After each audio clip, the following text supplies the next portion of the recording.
सव्यसाहूढं वन्दितु सर्वसिद्धे ध्रुवमचलमणोभवं गतिं पते वोच्छामि समयपाहुड मृणमो सुधकेवली भणिनं नमः समयसाराय स्वानुभूत्या चकासते चित्स्वभावाय भावाय सर्वभावान्तरच्छिदे। मैं करता हूँ कर्म का, कर्म है मेरा कर्म, ऐसी मिथ्या मान्यता है मिथ्यात्व अधर्म। निज आत्म तल्लीनता सुखमय आत्म धर्म, श्री जिन जिन वर देव ने यह समझाया मर्म। हम सभी के समक्ष कुंद कुंद देव द्वारा विरचित यह समय सार जी ग्रंथ विराजमान है, जिसमें हम 73वीं गाथा पर चर्चा कर रहे हैं, जिसमें कल हमने एक और शुद्ध दो विशेषणों को, जो मेरे ही मतलब आत्मा के दो विशेषण हैं, ऐसे दो विशेषणों को देख लिया था, एक और शुद्ध को। अब जो हमने शुद्ध विशेषण देखा था उसमें कहा था कि समस्त मतलब सकल कारक चक्र की प्रक्रिया के पार जो निर्मल अनुभूति इस जीव को हो रही है, उसके होने से ये जीव शुद्ध है। तो अब वो निर्मल अनुभूति किस प्रकार की हो रही है, निर्मल अनुभूति क्या है? तो कहते हैं कि निर्मल अनुभूति क्या है, तो कह रहे हैं कि जो ज्ञान दर्शन से आत्मा का हम अनुभव कर रहे हैं उसको अनुभूति कहते हैं। वो अनुभूति कैसी है? तो अनुभूति वो हमारे द्रव स्वभाव में ही हो रही है, हमारे द्रव स्वभाव के अंदर ही होती है। और जो पर्याय अनुभूति है उसकी बात यहाँ नहीं कर रहे हैं, क्योंकि पर्याय की अनुभूति द्रव स्वभाव से बहुत भिन्न अलग होती है, भिन्न होती है। अब कह रहे हैं कि वो अनुभूति क्या है, तो कहते हैं वो अनुभूति परम शुद्ध निश्चय का विषय है, जो कि अपने द्रव स्वभाव से ही प्रकट होने वाली हमें है तो हमेशा ही है हमारे साथ, ऐसा नहीं हम उसको प्रकट करना है, हम निरंतर हर क्षण उस अनुभूति को ही उसके द्वारा ही वेदन कर रहे हैं। अनुभूति कैसी है वो? अगर हमारे अंदर से अनुभूति हट जाए तो फिर हम तो क्या अजीब हो जाएंगे, क्योंकि जो अजीब द्रव्य हैं, मोबाइल है, माइक है, ये टेबल है, इन चीज़ों का अनुभूति नहीं हो रही है। अगर इन्हें भी अनुभूति होने लगे तो ये भी जीव कहलाएंगे। इसलिए कह रहे हैं वो अनुभूति तो हमें प्रकट नहीं करना, वो अनुभूति तो सदैव ही हमारे अंदर विद्यमान है। क्योंकि जो हम वेदन कर रहे हैं, चाहे वो सुख का वेदन हो चाहे दुख का वेदन हो, दोनों ही प्रकार के वेदन में अनुभूति काम आ रही है हमारे। क्योंकि अगर वो अनुभूति हट जाएगी तो हम ना सुख का वेदन कर पाएंगे ना दुख का वेदन कर पाएंगे। और अगर उसे हमें मान लो प्रकट करना है तो जो ज्ञानी जीव उनने तो प्रकट कर लिया, तो उनको तो अनुभूति हो गई, और हम अभी अज्ञानी हैं और हमें अनुभूति प्रकट नहीं हुई, तो हम तो अजीब कहलाएंगे। इसलिए कह रहे हैं अनुभूति तो सभी जीवों में, सभी मतलब जो जीव, जितने भी जीव द्रव्य हैं, सभी जीव द्रव्यों में सदा काल से ही रहती है और सदा काल ही बनी रहती है। ऐसा नहीं है कि उसको हमें अलग से प्रकट करना है, क्योंकि अगर उसे प्रकट करना पड़ेगा तो फिर तो हमें मतलब अजीब कहलाने लगेंगे, अजीब का स्वभाव हमारे अंदर आ जाएगा। फिर कहते हैं कि वो अनुभूति मतलब जो हमें निर्मल अनुभूति हो रही है वो सकल कारक चक्र से पार होने से हो रही है। तो वो किस प्रकार से हो रही है? तो कह रहे हैं कि सकल कारक चक्र क्या है, कि वो क्या कराते हैं कि जीव को मतलब जीव उनके कारक चक्र के कारण से क्या मानता है कि मैं इसका करता हूँ, कि मैं इसको करने वाला हूँ, ये मेरा कर्म है, कि कोई मुझे कर रहा है। तो इस प्रकार के सकल कारक चक्र से रहित है। अगर हम उन सकल कारक चक्र को अपने साथ मानने लगें तो जो जीव है मतलब जो द्रव्य स्वभाव है, अगर उसमें हम उसको सम्मिलित कर लें, दोनों चीज़ों को हम एक साथ सम्मिलित कर दें, तो फिर तो वो घटेगा ही नहीं। जो हमने विशेषण बनाया है कि आत्मा का विशेषण क्या है, एक जो हमने विशेषण बनाया कि शुद्ध विशेषण बनाया, तो फिर वो विशेषण घटित ही नहीं होगा अगर दोनों चीज़ों को हम मिला देंगे एक साथ। इसलिए कहने हैं कि मैं उन सकल कारक चक्र से सदैव ही अलग रहता हूँ, वो मुझ में कुछ नहीं करते हैं। हाँ, निश्चय से कारक हमारे अंदर घटित होते हैं। कारक देखना क्या कहा, सकल कारक चक्र, सकल मतलब सभी मतलब 6 ही कारक। सकल कारक, कारक मतलब जो क्रिया हो रही है, क्रिया में जो प्रयोजक होते हैं, ऐसे जो कारक होते हैं। सकल कारक चक्र, चक्र मतलब क्या होता है, समूह।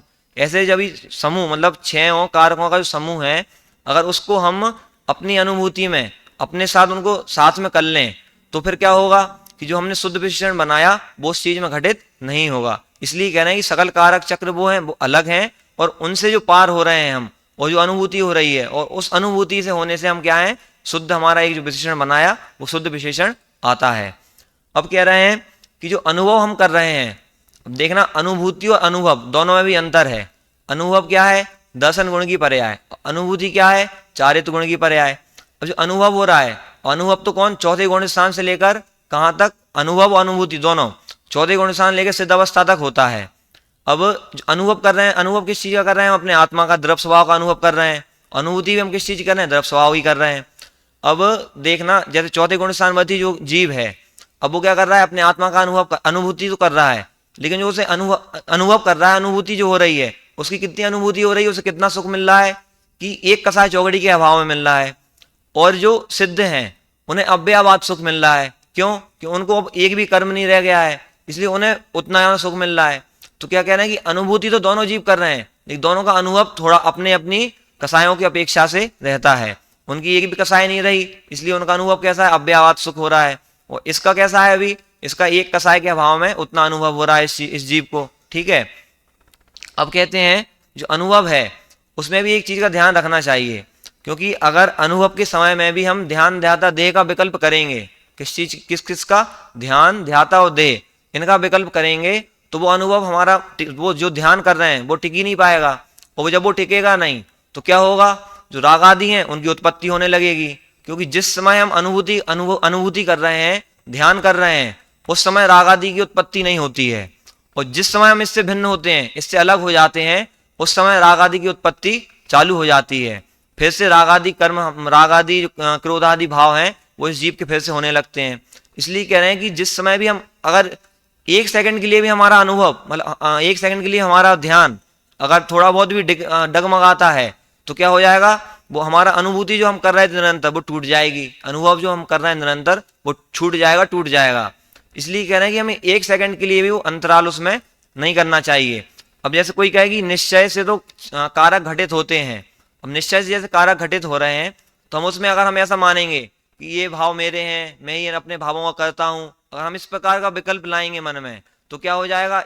इस प्रकार विकल्प लाने से क्या होगा? वो हम जो निर्मल अनुभूति कर रहे थे वो हमारी छूट जाएगी। तो इसलिए कह रहे हैं कि हमें एक सेकंड के लिए भी, एक मिनट के मतलब एक सेकंड के लिए भी अपने ध्यान को डगमगाना नहीं है, उसको बाहर पर पदार्थों में नहीं लगाना है। अब आगे कह रहे हैं कि जैसे अपन देखते हैं उदाहरण, 5 पांडव थे, तो उनमें जो 3 पांडव थे वो तो अपनी आत्मा का अनुभव करते रहे, द्रव्य स्वभाव का आश्रय लेकर आत्मा का अनुभव करते रहे, लेकिन 2 पांडवों को कितना विकल्प आ गया कि मेरे भाइयों को कष्ट हो रहा होगा। इतने से मात्र विकल्प के लिए उनको मोक्ष दशा प्राप्त नहीं हो पाई, और वो सर्वासिद्धि में जाकर देव बन गए। और वो 3 थे, उनको विकल्प नहीं आया, 3 पांडवों को, जो मुनिराज थे 3 पांडव, उनको विकल्प नहीं आया और वो मोक्ष अवस्था को प्राप्त हुए। तो इसलिए कह रहे हैं कि जो हम अनुभव कर रहे हैं वो बिल्कुल निर्विकल्प होना चाहिए, उसमें किंचित मात्र विकल्प की उत्पत्ति नहीं होना चाहिए। अब आगे कहते हैं कि जैसे पानी है, पानी का स्वभाव क्या है? शीतलता। अब कोई कहे कि पानी अभी गर्म है, इसको ठंडा करना है, तो क्या करेंगे? तो क्या करना चाहिए? तो कहते हैं कुछ नहीं करना है। उसका स्वभाव कैसा है? उसका स्वभाव शीतलतामय है, वो स्वयं ही शीतल हो जाएगा, अपनी थोड़ी देर रख दो, अपने आप ठंडा हो जाएगा, अग्नि का संयोग छूटेगा और पानी स्वयं शीतलता को प्राप्त हो जाएगा। ऐसे ही कह रहे हैं कि जो हमारा द्रव्य स्वभाव है, हम जैसे ही उसका आश्रय करेंगे तो अपने आप ही मिथ्यात्वादी क्रोधादि भाव हैं, वे अपने आप ही छूट जाएंगे, उनका संयोग अपने आप ही चला जाएगा। तुम्हें कुछ करने की जरूरत नहीं है कि हम सोचें कि हम इनको भगा दें, कुछ कर दें, तो ऐसे करने से तो उल्टे और बंधेंगे वो। इसलिए कह रहे हैं अपने द्रव्य स्वभाव का आश्रय करो तो अपने आप ही मिथ्यात्वादी सारे भाव छूट जाएंगे, आश्रयवादी जो भावों का बंध हो रहा है अपने आप ही चले जाएंगे। जैसे अब जो ज्ञान में देखना, ज्ञान में क्या क्या होता है? आत्मा भी जानने में आ रहा है, ठीक है, विकारी अविकारी भाव भी आ रहे हैं, पर पदार्थ भी जानने में आ रहे हैं, ठीक है, सभी चीज जानने में आ रही हैं। लेकिन जब हम अपने ज्ञान में अपने आत्मा को जानेंगे तब हमें आत्मा जानने में आएगा, और जब उस आत्मा ही का आश्रय करेंगे तो इन सारी चीजों से हमारा मतलब जो लगाव है वो छूट जाएगा। इसलिए क्या कह रहे हैं कि हमें सिर्फ अपने एक आत्मा का ही आश्रय करना है, और जब हम उस आत्मा का आश्रय करेंगे तो ज्ञाता ये सब चीजें हम क्या? आत्मा ही कहलाएगा, ना कि परद्रव्य कहलाएंगे। अब कहते हैं कि कोई कहे कि भाई ये पर को जानना बुरा है क्या? तो कहते हैं कि नहीं, पर को जानना बुरा नहीं है, पर को तो जानो, ठीक है, पर को भी जान रहे हैं। अब कह रहे हैं पर को अगर जानेंगे तो वो तो बुरा कहलाएगा, तो कह रहे हैं ऐसा नहीं है, पर को जानेंगे पर, लेकिन उस पर में हमें अपना अपनत्व नहीं करना है, उसको निज नहीं मानना है, निज रूप से उसको जानना नहीं है। अगर हम उसको निज रूप मानेंगे तो पर वो अपना हो जाएगा, उसमें फिर हमारा अपनत्व भाव लग जाएगा। इसलिए कहें पर को जानना बुरा नहीं है, अपने आप को जानो और उसमें स्वयं सारे गेय झलकते हैं। तो जैसे हाँ सिद्ध भगवान हैं, वो अपने आप को तो जान रहे हैं लेकिन सारी सृष्टि को भी जान रहे हैं, तीन लोक को भी जान रहे हैं। तो कहते हैं कि उनको इन सब चीज़ों का बंध भी हो रहा होगा, तो कहते हैं कि नहीं, उन्हें कोई बंध नहीं हो रहा है, क्योंकि वो क्या कर रहे हैं, वो सिर्फ अपने आप को जान रहे हैं। और अपने आप को, ज्ञान का स्वभाव क्या है, सुपर प्रकाशक होता है, खुद को जानने के साथ साथ ही पर को जानता है। इसलिए कह रहे हैं वो अपने आप को जान रहे हैं और सारे ये तो सदा झलक रहे हैं, लेकिन उसमें कुछ करते नहीं है कि ये मेरे हैं या किसी और को हो रहे हैं कि मैं कुछ कर दूं इसमें, इस प्रकार का विकल्प उनके मन में नहीं होता है। तो इस प्रकार से कहने की अनुभूति है, निर्मल अनुभूति है, तो वो किससे रहे थे, जो सकल कारक चक्र है उससे पार होने से जो निर्मल अनुभूति प्रकट हो रही है, उससे मेरा स्वभाव कैसा है, एक शुद्ध स्वभाव है मेरा। कैसा स्वभाव है मेरा, शुद्ध स्वभाव है। अब कल एक प्रश्न था कि 38वीं गाथा में भी शुद्ध शब्द लिया है और यहाँ पर भी 73वीं गाथा में शुद्ध शब्द लिया है, तो दोनों में क्या अंतर हुआ, उसमें भी शुद्ध, क्योंकि एक ही आचार का ग्रंथ है, एक ही आचार की दोनों गाथाएं हैं, और जो जिस आचार्य ने टीका लिखी तो टीका भी एक ही आचार्य की है दोनों, तो फिर दोनों में उन्होंने अलग अलग अर्थ क्यों लिख दिया, एक ही अर्थ क्यों नहीं लिखा। भैया कोई अलग आचार्य होते तो वो तो अपन एक बार समझ सकते कि उनने अपने ग्रंथ में शुद्ध का अलग शब्द अर्थ लिया और ये वाले आचार्य ने अपना अलग लिया, लेकिन अब दोनों आचार एक ही हैं तो अलग अलग अर्थ क्यों लिख रहे हैं, एक ही अर्थ क्यों नहीं लिख रहे हैं। तो कह रहे हैं कि जो जीवाजीव अधिकार मतलब पूर्व रंग में जो 38वीं गाथा थी उसमें जो उन्होंने शुद्ध शब्द का अर्थ लिया, क्या लिया कि व्यवहारिक नव तत्वों से भिन्न बताया जीव को, इसलिए वो जीव शुद्ध है। और यहाँ बताया, क्या बताया कि संसार जो कारक चक्र है इससे जो निर्मलानुभूति प्राप्त हो रही है उससे शुद्ध हो रहा है। तो ऐसा अंतर क्यों है दोनों में, तो कह रहे हैं वो इसलिए है क्योंकि वहां था एकत्व ममत्व, इन दोनों का निषेध किया गया था, एकत्व ममत्व बुद्धि का निषेध किया गया था, इसलिए वहां पर इस प्रकार से लिया। और यहाँ पर क्यों लिया, यहाँ करते तो भूतित, इस प्रकार दो बुद्धि हैं उनका निषेध यहाँ पर कर रहे हैं, इसलिए इस प्रकार से लिया। वैसे दोनों ही प्रकार की जो परिभाषाएं शुद्ध की ली गई हैं, व्यवहार भावों से तो दोनों का निषेध मतलब जो दोनों प्रकार के निषेध किए गए ना, संसार कसाय कारक चक्र का और उसका किसका नव तत्वों का निषेध किया। ये दोनों क्या है, व्यवहारिक भाव हैं, दोनों व्यवहारिक भावों का निषेध कर रहे हैं, लेकिन दोनों का अर्थ एक ही है। अपन अगर देखा जाए दोनों हैं एक ही, पर उनको अलग अलग क्यों कह रहे हैं, अलग अलग इसलिए कह रहे हैं क्योंकि वहां जो अधिकार था वो अधिकार दूसरा था, और यहाँ अधिकार कौन सा है, यहाँ अधिकार कर्ता कर्म का अधिकार है, और वहां कौन सा था, जीवाजीव अधिकार था पूर्व रंग। ठीक है, इस प्रकार से ऐसा विभाजन आया है, इस प्रकार से आचार्य देव ने दोनों का अर्थ अलग अलग लिया है। अब एक और प्रश्न था कि संस्कृत में विभक्तियां 7 होती हैं, ठीक है, और यहाँ पर जो कारक बताए वो 6 बताए हैं, तो ऐसा क्यों कहा कि वहां पर तो 7 कह रहे हैं, यहाँ पर 6 कह रहे हैं, एक किसको कम कर दिया, तो कह रहे हैं कि एक संबंध को कम कर दिया है यहाँ पे। उस संबंध को कम क्यों किया, क्योंकि संबंध का कारकों के साथ कोई संबंध नहीं है, क्योंकि कारक की हमने परिभाषा क्या बनाई थी कि जो क्रिया में प्रयोजक हो उसको कारक कहते हैं, और जो संबंध है उसका कारक के साथ कोई भी संबंध नहीं बैठ रहा है। अब जैसे हम संबंध का एक उदाहरण देखें तो कहते हैं कि दशरथ का पुत्र राम है, ठीक है, तो अब इसमें देखना क्या हो रहा है, कर्ता कौन हुआ, राम हुआ। मान लो अपन ऐसा उदाहरण बनाते हैं कि दशरथ के पुत्र राम ने युद्ध को जीत लिया, ठीक है, तो इसमें क्या हुआ, जो राम है वो तो हुआ कर्ता। अब जो संबंध बैठ रहा है किससे, दशरथ से, तो उससे तो कोई हमारा काम हो नहीं रहा है। तो ऐसे ही कह रहे हैं जो यहाँ पर है जो 6 कारक लिए हैं उसमें संबंध को इसलिए नहीं लिया क्योंकि उसका कारक के साथ कोई संबंध नहीं बैठ रहा है, इस वजह से उस संबंध को इसमें कारकों में ग्रहण नहीं करते हैं, विभक्तियों में ग्रहण किया जाता है। अब ठीक है, इसके बाद कहते हैं कि अब इसमें जो नीचे लिखा था कि यहाँ पे एक बात लिखी थी कि वस्तुतः बात यह है कि षट कारक किसी ना किसी क्रिया के होते हैं, क्रिया की अपेक्षा रखते हैं, पर मैं तो निष्क्रिय तत्व हूँ, क्रिया पर्याय में होती है, क्रिया स्वयं ही पर्याय है। अब जो निष्क्रिय तत्व, पर मैं तो निष्क्रिय तत्व हूँ, जिससे क्या अर्थ लेना है, क्यों हूं मैं निष्क्रिय तत्व, क्योंकि मैं पारिणामिक भाव वाला हूँ, मुझ में पारिणामिक भाव है, इसलिए मैं किसी का भी कुछ करने वाला नहीं हूँ, ना कोई मेरा कुछ करने वाला है। सभी द्रव अपने अपने स्वतंत्र परिणमन से परिणमित होते हैं, कोई किसी का कुछ करने वाला नहीं होता है। अतः कारक भी पर्याय में ही होते हैं, पर मैं तो द्रव तत्व हूँ, पर्याय तत्व नहीं। इसलिए कह रहे हैं कि जो कारक हैं वो पर्याय में होते हैं, और यहाँ किसकी बात चल रही है, द्रव स्वभाव की बात चल रही है, इसलिए जो अनुभूति हो रही है, इसलिए वो अनुभूति किससे रहित है, सकल कारक चक्र की प्रक्रिया से वो अनुभूति रहित है और इसलिए इस जीव का शुद्ध विशेषण बनता है। इस प्रकार दो विशेषणों की चर्चा हमने कल देखी थी। अब आज हम तीसरा विशेषण देखते हैं, निर्मम। तीसरा विशेषण क्या है? निर्मम। तो निर्मम का अर्थ क्या होता है कि ममत्व से रहित, जो ममत्व से रहित है उसे निर्मम कहा है। अब इसमें देखते हैं, आचार्य देव टीका में लिखते हैं कि पुद्गल द्रव्य है स्वामी जिनका, ऐसे विश्व रूप अर्थात अनेक प्रकार के क्रोधादि भावों के स्वामी पने से स्वयं सदा ही परिणमित नहीं होने से निर्मम हूं। क्या कहा कि पुद्गल द्रव्य है स्वामी जिनका, ऐसे विश्व रूप। अब देखना, विश्व रूप से बहुत बहुत ही बढ़िया खुलासा किया है। क्या कह रहे हैं विश्व रूप से? क्या कह रहे हैं? विश्व रूप। अब जो क्रोधादि भाव हैं वो कैसे हैं? विश्व रूप हैं। और हमने चौथी गाथा में भी देखा था, जीवाजी पूर्व रंग की चौथी गाथा में क्या कहा था कि जो मोह है वो इस जीव को कैसे ना भार भ्रम कैसे करा रहा है? एक छत्रराज में भार भ्रम करा रहा है। जैसे चक्रवर्ती होता है, उसका पूरा 6 खंड उसके अंडर में होते हैं। अब 6 खंड उसके अंडर में हैं तो सारे लोग उसके अनुसार ही काम करते हैं, सारे राजा जैसा वो कहता है वैसा काम होता है। ऐसे ही मोह ने चौथी गाथा में जीव को क्या कराया था? बैल की भांति भार वहम करा रहा, मतलब मोह अपने राज्य में इसको दुख दे रहा था। ऐसे ही यहाँ कह रहे हैं कि क्रोध आदि भाव है वो कैसे हैं? विश्व रूप हैं, मतलब सारे विश्व में छाए हुए हैं और जो जीव इनको अपना मानता है ये उनको दुख देते हैं। ऐसे ही मोक्षमा प्रकाशक में टोडरमल जी कहते हैं कि जो जीव व्यंतर आदि से डरते हैं, व्यंतर उन्हें डराते हैं। जो जीव व्यंतर आदि से डरते हैं, व्यंतर उन्हें डराते हैं। अब जो डरते ही नहीं, उन्हें व्यंतर कहाँ से डराएंगे?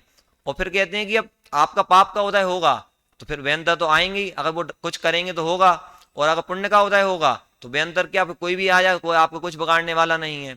इसलिए कह रहे हैं कि जो जीव इन क्रोधादि भावों को अपना मानते हैं तो वो तो इन्हें दुख देता है। तो विश्व रूप की विश्व रूप से क्या कहा कि क्रोधादि भाव सारे में फैले हुए हैं। अब जो जीव इनको अपना मानते हैं, क्रोधादि भावों को अपना मानते हैं, तो वो लोग क्या करते हैं? अब वो लोग क्या सोचते हैं कि जो घर, पैसा, मकान, बंगला, जो भी चीजें हैं ये सब मेरी हैं, मैं ही इनका करने वाला हूँ, मैं ही इनका भोगता हूँ, मैं ही इन सबको करता हूँ। ठीक है, तो क्या कहते हैं उससे कि तुम इन सब चीजों को जैसे कर रहे हो, भोग रहे हो, कर रहे हो, तो तुम ही दुख पा रहे हो क्योंकि तुम इन्हें अपना स्वामी मान रहे हो, इनको करने का अपने आप को क्या मान रहे हो? स्वामी मानते हो।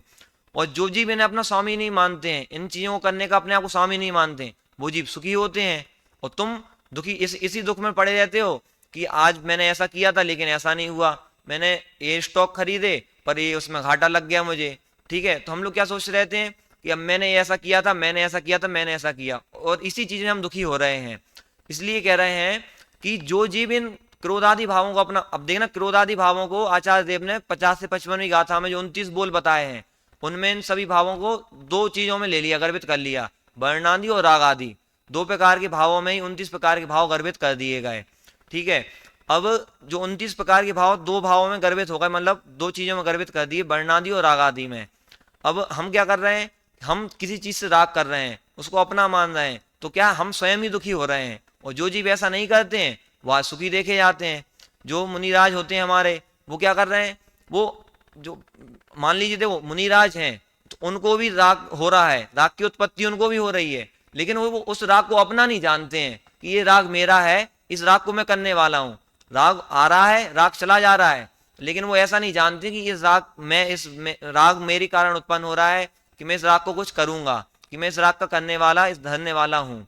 तो इसमें ऐसा कह रहे हैं कि जो वर्णादि व रागादि भाव हैं, तो इन भावों, जो क्रोधादि भाव हैं, क्रोधादि भावों को इन वर्णादि और रागादि में भी गर्भित किया गया है पहले। अब जो 4 विशेषण, हम अपने जो 4 विशेषण हैं 73वीं गाथा में, कि एक शुद्ध निर्ममो ज्ञान दर्शन, तो इन चारों विशेषणों से 4 प्रकार की बुद्धियां नष्ट, 4 प्रकार की बुद्धियों का निषेध कर रहे हैं।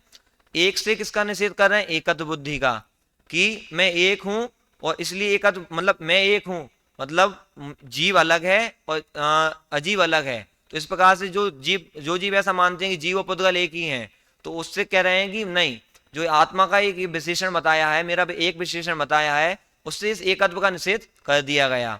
अब कह रहे हैं कि जो शुद्ध विशेषण बताया है तो उससे काय का निषेध कर रहे हैं? उससे कह रहे हैं कर्तृत्व का निषेध कर रहे हैं, क्योंकि जो जीव ऐसा मान रहे हैं कि ये कारक चक्र की प्रक्रिया से सारा काम हो रहा है, कि मैं ही इस सब का करने धरने वाला हूँ, कि मैं ही इस जगत को चलाने वाला हूँ, कि मालिक सोचता है कि नौकर को मैं चला रहा हूँ, नौकर मैं जैसा कहूंगा नौकर वैसा करेगा। जो जीव ऐसा करते हैं, अब कर्तापन की बुद्धि रखते हैं, तो कह रहे हैं कि जो जीव इनको छोड़ देते हैं तो उससे उनकी किसकी कौन सी बुद्धि नाश होती है? कर्तृत्व बुद्धि का नाश करते हैं। कौन से विशेषण से? शुद्ध विशेषण से। ठीक है, उसके बाद कहते हैं कि निर्मम, तीसरा विशेषण है निर्मम।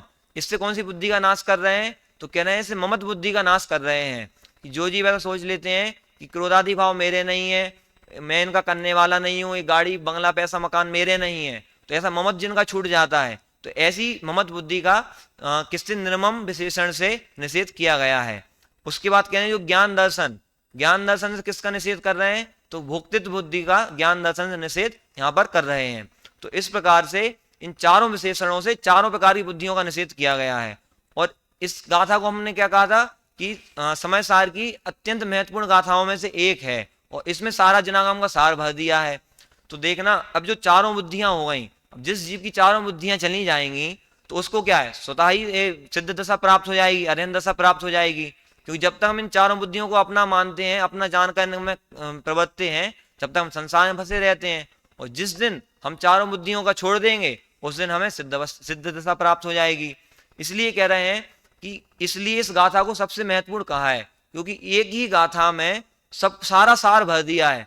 अगर कोई जीव मुक्त भी होना चाहता है, वो अगर एक गाथा पढ़ ले, इसका सार समझ ले और अपने स्वरूप को पहचान ले कि मेरा स्वरूप कैसा है, तो वो इस एक गाथा के बल से भी अपना आत्मकल्याण कर सकता है।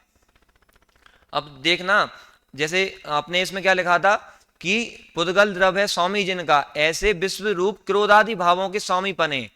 अब जैसे मान लीजिए स्वामी पने की बात आई, अब स्वामी पने, ठीक है, तो कहते हैं मान लीजिए कोई किसी को गोली मारना चाह रहा है, जैसे मैं यहाँ खड़ा हूँ, वहां आप लोग बैठे हो, मैं यहाँ से चाहूँ मैं आपको गोली मार दूं, और मैंने गोली चलाई, वो आपके साइड से निकल गई, और इतने में किसी अन्य व्यक्ति ने आपको गोली मार दी, तो मुझे क्या लगेगा कि मेरी गोली से ये व्यक्ति मरा है, कि मेरे द्वारा इस व्यक्ति का घात किया गया है। तो ऐसे ही अज्ञानी जीव क्या सोचते हैं कि जितने भी जो क्रोधादि भाव हो रहे हैं वो सब मेरे ही द्वारा हो रहे हैं, कि मैं ही इन सब का करने वाला हूँ। और ज्ञानी क्या विचारता है कि मैं इनका करने वाला नहीं हूँ, मैं इनमें कुछ फेरफार करने वाला नहीं हूँ, और ना मैं इनको करता हूँ ना मैं इनको भोगता हूँ। इस प्रकार से वो ज्ञानी क्या समझता है, एक क्रोधादि भाव मेरे नहीं है और मैं इनका स्वामी नहीं हूँ। अज्ञानी मानता है कि मैं तो इनका स्वामी हूँ, कि मैं मेरे द्वारा ये किए जा रहे हैं। और लेकिन ज्ञानी जीव होते हैं वो कहते हैं कि मेरा इसमें स्वामीपना नहीं है, कि ये मैं इनका स्वामी नहीं हूँ, मैं इनको करने वाला नहीं हूँ। ठीक है, तो उसके बाद अब आगे देखते हैं, कहते हैं कि जैसे मान लीजिए कोई विधवा स्त्री है, अब विधवा हो गई, अब वो मान लीजिए फुल श्रृंगार कर रही है, सब कुछ कर रही है, और अब वो बाजार में मान लीजिए निकल रही, कहीं बाहर भी जा रही है, तो अब वो क्या सोचती है कि अब कोई मुझे नहीं देखेगा। क्यों नहीं देखेगा? क्योंकि मैं ऐसा श्रृंगार किए हूँ, तो सबको लगेगा कोई ना कोई मेरा स्वामी तो है ही। अगर कोई मेरा, मान लीजिए जिसका कोई स्वामी नहीं होता है तो उसको तो लोग एक बार देखते हैं, लेकिन अब जिसका कोई स्वामी होता है तो उसको कोई नहीं देखता है। ऐसे ही इसी प्रकार से हम अगर इन क्रोधादि भावों को अपना स्वामी मानते रहे कि मेरे द्वारा किए जा रहे हैं, मैं ही इनको कर रहा हूं, तो उसमें क्या हो जाएगा, अगर हम ये कहेंगे ये क्रोधादि भाव मैं ही कर रहा हूं, तो ये हम में ही बनेंगे। और हम सोचेंगे, ज्ञानी जीव क्या सोचते हैं, क्रोधादि भाव किसके हैं? ये क्रोधादि भाव तो पुद्गल के हैं, पुद्गल में ही उत्पन्न होते हैं, पुद्गल के हैं, पुद्गल के ही परिणाम है। अगर ये जीव के परिणाम हो जाए क्रोधादि भाव, तो फिर सिद्धों को भी क्रोध होना चाहिए, लेकिन सिद्धों को क्रोध नहीं होता है। जैसे जो वेदांती वगैरह होते हैं, इनमें महेश्वर आदि हैं, जो शंकर जी उनको मानते हैं, कहते हैं कि अब उनको क्रोध आता है तो सारी सृष्टि को विनाश कर देते हैं, तो अब उनको ईश्वर मान रहे हैं। लेकिन कह रहे हैं कि मेरा स्वभाव तो कैसा है, निर्मम स्वभाव है, मेरा किसी से कोई ममत्व भी नहीं है। उनको तो क्रोध क्यों आ रहा है? उन्हें किसी से ममत्व होगा, इस कारण उन्हें दूसरे पर क्रोध आ रहा है। लेकिन मेरा स्वभाव तो कैसा है, मुझे किसी से ममत्व भी नहीं है, निर्मम स्वभाव है मेरा। तो जब मुझे ममत्व भी नहीं रहेगा तो ये क्रोधादि भाव मेरे अंदर वैसे ही उत्पत्ति नहीं होगी इनकी। जब इनकी उत्पत्ति नहीं होगी तो मैं इनका कुछ करने वाला भी नहीं होऊंगा। ठीक है, फिर इसके बाद कहते हैं कि जीव को वर्णादि के साथ, अब देखना, अब क्या कह रहे हैं, अब कोई प्रश्न करता है कि जीव को वर्णादि के साथ तन्मय तो मान लो, क्योंकि जब तक संसार अवस्था में उतनी देर के लिए तन्मय मान सकते हैं अपन, जब तक अपन संसार में हैं। तो कहते हैं कि नहीं, जो वर्णादि रागादि भाव हो रहे हैं उनको हम जीव के साथ तन्मय नहीं कह सकते। अगर हम उनको जीव के साथ तन्मय कहेंगे, जीव के सहित कहेंगे, तो जो सिद्ध हैं उनमें भी क्रोधादि भाव की उत्पत्ति होगी। लेकिन जो हम सिद्ध भगवान को देखते हैं तो उनमें क्रोधादि भाव कहाँ दिखते हैं? नहीं होते हैं। वो तो शुद्ध स्वभाव अपना प्रकट करे हैं। तो कह रहे हैं फिर वो कहता है चलिए ऐसा नहीं कर सकते हैं, तो इतना मान लीजिए जब तक संसार में है जब तक हैं, और जब मुक्त हो जाएंगे जब तक नहीं रहेंगे। तो कहते हैं कि नहीं, ऐसा भी नहीं है, क्योंकि अगर ऐसा मानेंगे तो जो द्रव्य स्वभाव के फिर तो मतलब हमारा जो संबंध है किसके साथ संबंध है, हमारा तो आत्मा का संबंध क्या, अपना संबंध क्या है, द्रव्य स्वभाव के साथ संबंध है। और अगर हम ऐसा मान लेंगे कि जब तक हम संसार में जब तक इनके साथ हमारा संबंध हो रहा है, वो मुक्त हो जाएंगे तो संबंध हमारा खत्म हो जाएगा। तो ऐसा नहीं है, क्योंकि इसलिए नहीं है, अगर हम उनको अपना मानेंगे तो हमारे स्वभाव बन जाएंगे। अगर हमारे साथ संसार तक रहेंगे तो फिर सिद्ध अवस्था में भी जाने चाहिए। इसलिए कह रहे हैं कि यहाँ पर्याय में तो अगर वो एक बार बाई चांस आ भी रहे हैं, पर्याय में हमारी हो रहे हैं, क्रोध आदि भाव पर्याय में तो दिख रहे हैं अभी, क्योंकि आसमान जाति पर्याय है हमारी सबकी, अभी हम आसमान जाति पर्याय रूप से हैं। पुद्गल और जीव का संबंध अभी साथ में है, एक साथ एक क्षेत्र का रूप से रह रहे हैं। तो कह रहे हैं कि उच्च समय में तो क्रोधादि भाव एक बार दिख भी जाते हैं, लेकिन सिद्धों के कहाँ दिखते हैं, उनका तो द्रव्य स्वभाव प्रकट हो गया है, शुद्ध स्वभाव प्रकट हो गया है। इसलिए उनके में तो हमें कोई भी एक क्रोध आदि वर्ण आदि राग आदि भाव देखने को नहीं मिलते हैं। तो इस प्रकार कहते हैं जो क्रोधादि भाव हैं ये इनमें अज्ञानी जीव स्वामीपना मानता है और ज्ञानी जीव इनमें स्वामीपना नहीं करता है। खेमचंद जी का एक बहुत ही अच्छा वाक्य आता है, वो कहते हैं कि विभाव का सर्वथा सद्भाव होता नहीं है और स्वभाव का अभाव नहीं होता है। जो विभाव हैं, विभाव क्या हुए, पुण्य पाप आदि, क्रोध आदि, वर्ण आदि, जो भी विभाव हैं, परद्रव्य जितने भी हैं, ये सब क्या है, विभाव हैं। इनका सर्वथा सद्भाव रहने वाला नहीं है। अगर इनका सर्वथा सद्भाव माना जाएगा तो कोई भी जीव कभी मुक्त नहीं हो पाएगा। और अगर हम स्वभाव का अभाव मान लेंगे तो कोई भी जीव अपने शुद्ध स्वभाव को प्रकट नहीं कर पाएगा। इसलिए कह रहे हैं कि विभाव का सर्वथा सद्भाव नहीं होगा और स्वभाव का कभी भी अभाव नहीं होगा। जो मेरा ज्ञान दर्शन रूपी स्वभाव है उसका कभी भी अभाव होने वाला नहीं है। इसलिए कह रहे हैं कि जो क्रोधादि भाव हैं उसमें हमें ममत्व नहीं करना चाहिए, उसमें हमें उनको अपना नहीं मानना चाहिए। और जो अज्ञानी जीव उन्हें अपना मानते हैं वो बंद करते हैं, उनको बंद होता है, उनको आश्रमों का बंद होता है, कर्म बंद होता है। अब कहते हैं आगे, कहते हैं कि अभव जीव के भी विकारी भाव, अभव जीव है उसके भी जो विकारी भाव हो रहे हैं वे भी पल पल में बदल रहे हैं, क्योंकि जितने विकारी भाव हैं वो क्या है, सब पर्याय हैं, पर्याय रूप में होते हैं। और अगर वो पर्याय हैं तो पर्याय तो क्या है, परिवर्तन होता है पर्यायों में। तो अभी थोड़ी देर पहले मुझे गुस्सा आया, थोड़ी देर बाद अच्छा मन हो गया, थोड़ी देर बाद किसी को भूख लगाई, तो इस प्रकार से क्या है, सबका पर्याय बदल रही है। लेकिन स्वभाव कैसा है, सभी जीवों का एक सा ही स्वभाव है। कैसा स्वभाव है, चैतन्य रूप स्वभाव है, द्रव्य रूप स्वभाव है। और जो जीव उस द्रव्य स्वरूप का आश्रय करते हैं वे ही इन क्रोधादि भावों से रहित होते हैं। ठीक है, अब आगे देखते हैं, इसमें देखते हैं, इसमें कहा है, हाँ, अथा ज्ञानी धर्मात्मा तो ऐसा जानते हैं कि मैं तो निश्चय से इन पुण्य पाप के भावों से भिन्न ज्ञानानंद स्वाभाविक ध्रुव तत्व हूँ। कि मैं कैसा हूँ, ज्ञानी लोग कैसा समझते हैं कि मैं तो जो पुण्य पाप के भाव हो रहे हैं उन सब से परे, उन सब से पार ज्ञान आनंद स्वभावी हूँ। मेरा स्वभाव तो कैसा है, ज्ञान और आनंदमय मेरा स्वभाव है, मेरा स्वभाव इन पुण्य पापों करने वाला नहीं है।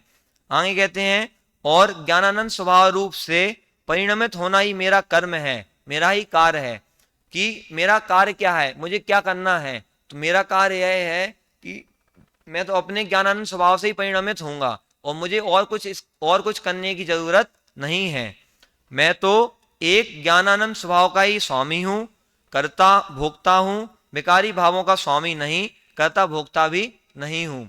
क्या कहा कि मैं तो अपने ही ज्ञानानंद जो मेरा स्वभाव है मैं उसका ही स्वामी हूँ, मैं किसी और परद्रव्य का स्वामी नहीं हूँ। मैं तो हालांकि अपने शरीर का तक का स्वामी नहीं हूँ, तो और बाकी की चीजें मैं उसका स्वामी कैसे होऊंगा। इसलिए कह रहे हैं कि मैं किसका स्वामी हूँ, मैं अपने ही स्वरूप का स्वामी हूँ, अपने ज्ञानानंद स्वभाव का स्वामी हूँ, किसी भी अन्य परद्रव्य का स्वामी मैं नहीं हूँ। और जो जीव ऐसा मानते हैं कि मैं इसका स्वामी हूँ, मैं इसका करने वाला हूँ, कि ये मेरा कुछ करने वाला है, तो वो जीव क्या मानते हैं, वो इस अभी पर्याय में ही अटके हैं। अब द्रव्य स्वभाव की उन्हें पहचान नहीं हुई है और वो अभी इस पर्याय स्वभाव में ही फंसे हुए हैं, वो पर्याय को ही अपना मान रहे हैं। और जब तक वो पर्याय को अपना मानते रहेंगे तो वो द्रव्य स्वभाव की प्राप्ति नहीं कर पाएंगे। तो इस प्रकार कह रहे हैं, निर्मम विशेषण कहा है, जो जीव का निर्मम विशेषण कहा, तो उसमें क्या कहा, ममत्व से रहित, क्रोध आदि जितने ही भाव हो रहे हैं इन सभी से क्या है, जीव रहित है, इसलिए उसका निर्मम विशेषण उसमें घटित होता है। तो इस प्रकार हमने तीन विशेषण देखे, एक शुद्ध और निर्मम। कौन कौन से? एक, शुद्ध और निर्मम। ठीक है, तो इस प्रकार हमने इन 3 विशेषणों की चर्चा की। आगे के विशेषणों की चर्चा कल की जाएगी। ओम नमः सिद्धेभ्यः।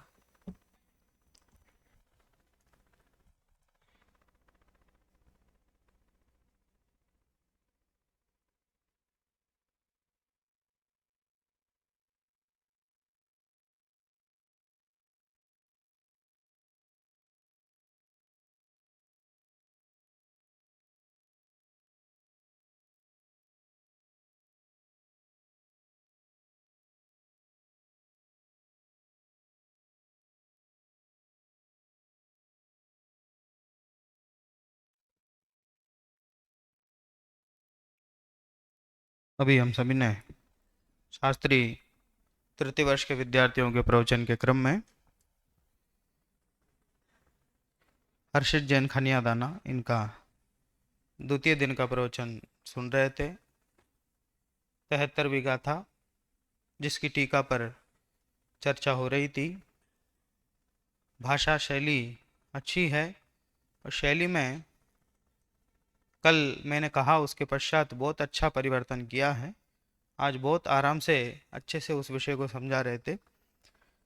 विषय की बात करूं, विषय को आगे बढ़ाया, थोड़ी भूमिका अधिक हो गई है।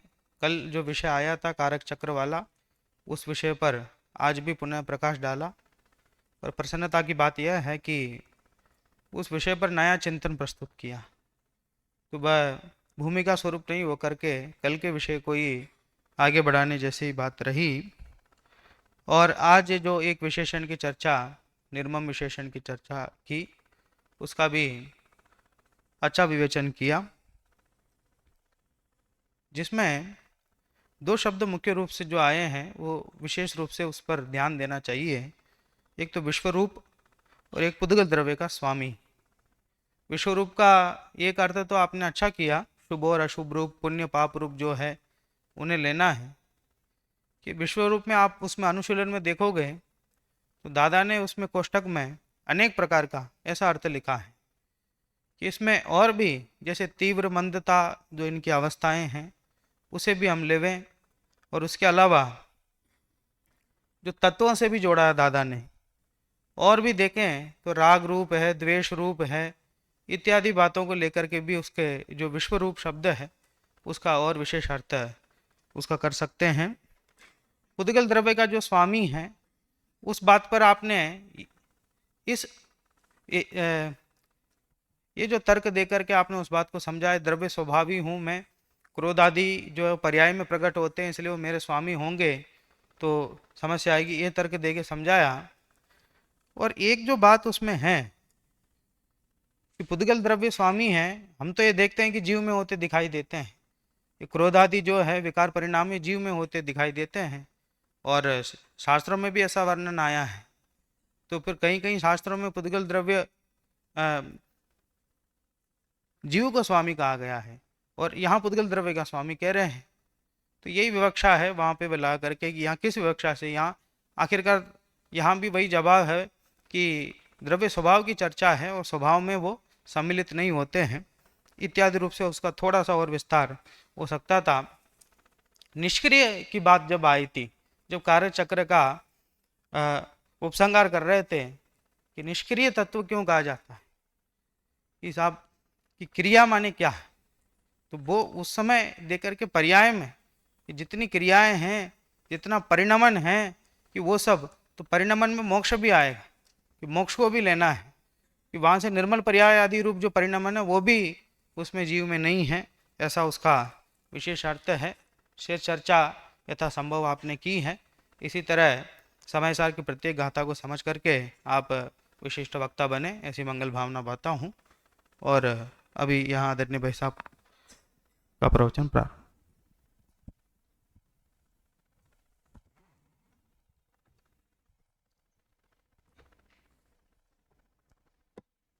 सावधान हो जाए पुनः।